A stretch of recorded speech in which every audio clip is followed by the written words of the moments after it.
Assalamu alaikum. Ku danna mana subscribe sannan ku danna mana alamar kararrawa. Wajen Kaduna. Sata amsa da gaggawa duk namijin da kuka ga ya hau live a TikTok karfe 2 dare ko karfe 1 ko 12 to sha'awa ce take damun shi, tuzuru ne, gauro ne. Assalamu alaikum, barkanku dai mutanen TikTok. Ban taba magana a TikTok ba, sai dai in yi posting din bidiyo na kawai a TikTok. Ban taba yin magana ba, yau zan fara. Kuma ba akan kowa zan fara ba, sai akan Murja Jaruma a TikTok. Murja, abin da kike ya kamata ki gyara shi, ki daina, ki gyara. Sanadiyar abin nan sai da aka kai ki kotu, kuma bacin kotu ina tunanin har gidan gyaran hali aka kai ki, aka ajiye ki saboda ki gyara. Ke kuma ba za ki taba gyarawa, kunnan kashi gare ki. Ina tunanin Allah ya ji kan mariganyi Kamal Aboki a baya, kamar friend ɗinki ne, kukan iya friendship da shi haka, kuma kamar yadda na ji a labari aka ce ma layin kuɗi da shi. Ki duba da Allah ya ɗauki rayuwarsa.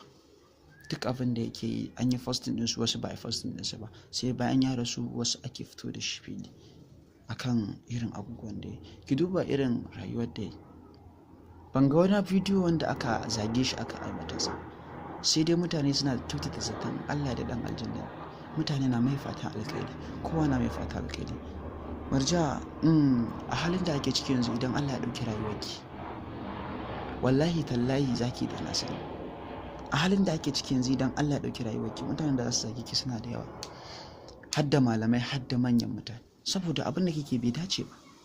Murja, ji abin da kike faɗa don girman Allah. Murja, idan baki gyara bai shi zaki gyara.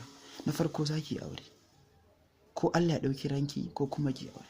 Idan kika yi aure, ina tabbacin idan mijin da ya aure ki mai hankali ne, ya san me yake yi, ba zai baki ki ci gaba da yin TikTok ba.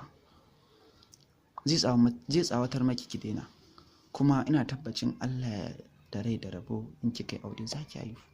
Idan kika haihu zaki haifa yara su taso su girma.